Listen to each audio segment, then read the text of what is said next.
Hai semuanya, Assalamualaikum warahmatullahi wabarakatuh. Dalam menulis penelitian, kita tidak akan pernah lepas dari yang namanya referensi. Sebab referensi merupakan pendukung atau penguat bahwa apa yang kita tulis atau gagasan kita itu benar. Tanpa referensi, maka pernyataan kita nampak seperti klaim atau pendapat pribadi saja yang masih diragukan kebenarannya. Tanpa referensi, maka tulisan kita tidak bisa disebut sebagai penelitian atau karya tulis ilmiah. Referensi yang kita gunakan pun tidak boleh sembarangan, yaitu harus dari sumber yang jelas dan bisa dipertanggungjawabkan informasinya. Itulah sebabnya ada sumber yang disarankan, ada pula sebaiknya dihindari sebagai referensi. Sekarang kita tidak akan membahas tentang kriteria referensi yang bagus, karena hal ini teman-teman bisa lihat pada video saya sebelumnya. Tapi kali ini kita akan membahas cara menulis referensi itu sendiri dalam bentuk kutipan.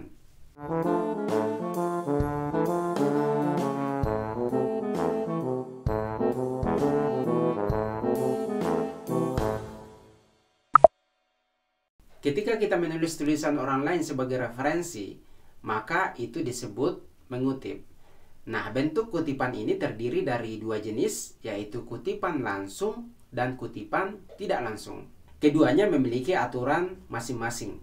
Aturan pengutipan ini dibuat agar tulisan kita lebih teratur, pembaca lebih mudah paham, sumber kutipan bisa ditelusuri, dan yang lebih penting adalah kita terhindar dari plagiat.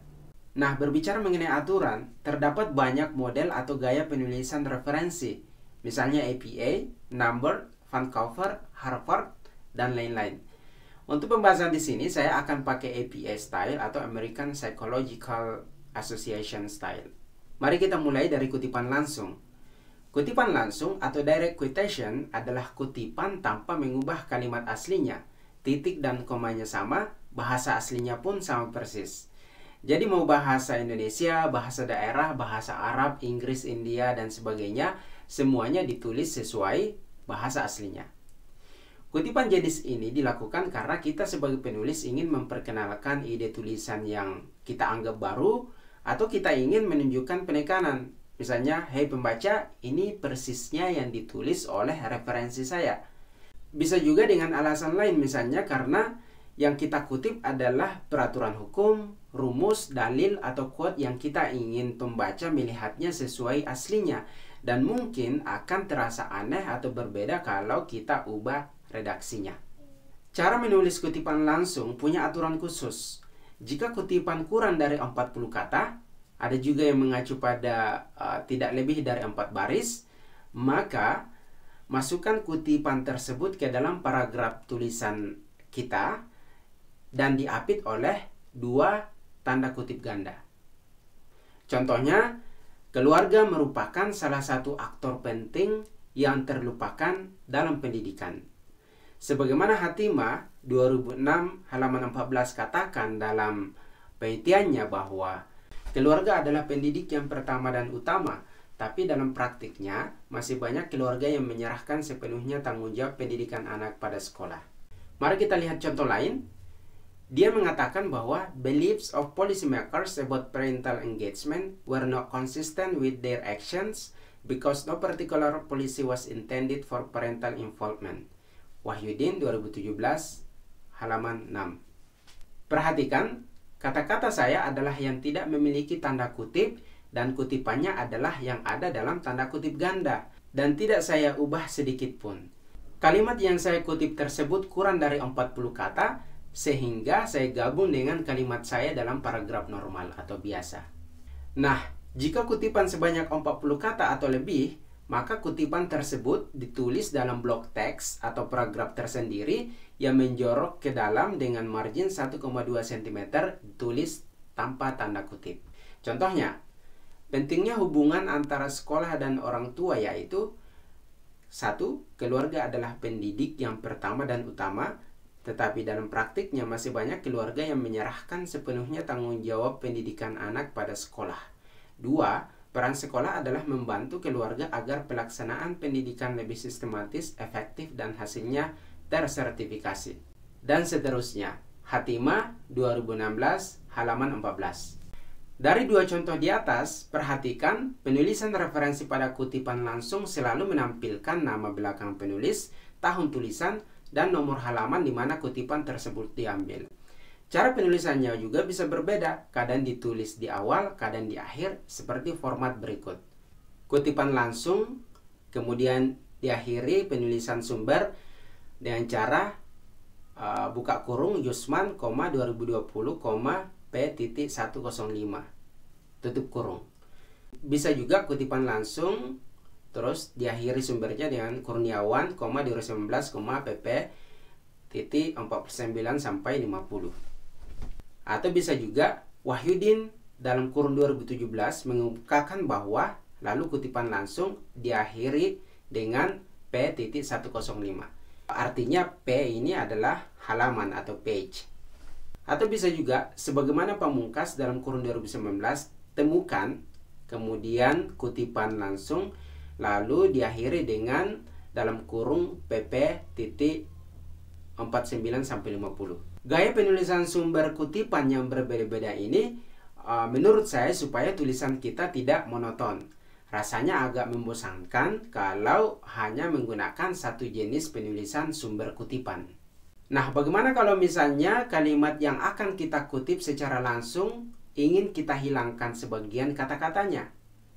Maka kata-kata yang kita buang tersebut diganti dengan 3 titik.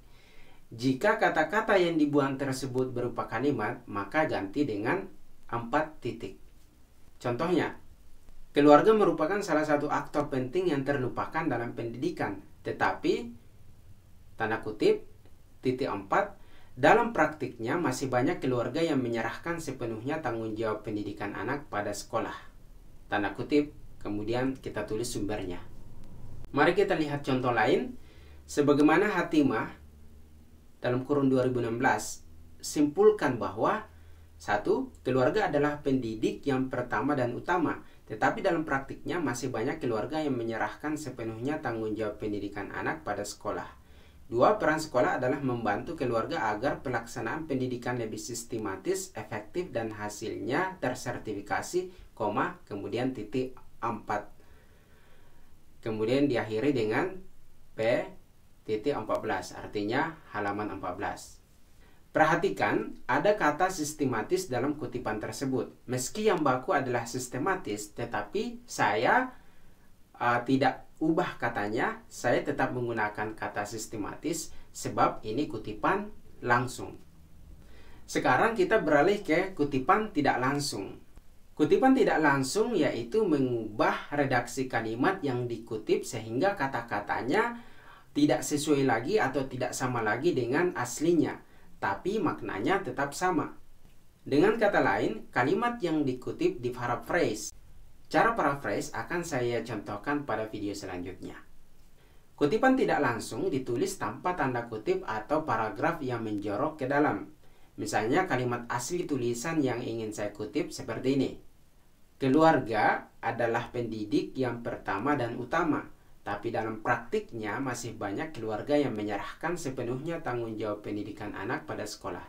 Nah, ketika saya membuat kutipan tidak langsung, maka saya bisa menulisnya seperti ini. Keluarga merupakan salah satu aktor penting yang terlupakan dalam pendidikan. Sebagaimana Hatimah 2016 P14 ungkapkan dalam penelitiannya bahwa keluarga adalah guru yang sangat penting meskipun dalam kenyataannya masih banyak orang tua yang menyerahkan sepenuhnya tanggung jawab pendidikan anaknya kepada pihak sekolah. Lihat, tidak ada tanda kutip ganda dan kutipan saya sudah berbeda kata-katanya dengan aslinya, tapi maknanya sama. Mengenai penulisan sumber pada kutipan tidak langsung sama dengan kutipan tidak langsung, yaitu menampilkan nama belakang penulis, tahun tulisan, dan nomor halaman di mana kutipan tersebut diambil. Penulisannya kadang ditulis di awal, kadang di akhir, tinggal disesuaikan supaya redaksi tulisan kita tidak monoton. Nah, formatnya sama yang saya tampilkan tadi, ini bisa dilihat di sini lagi.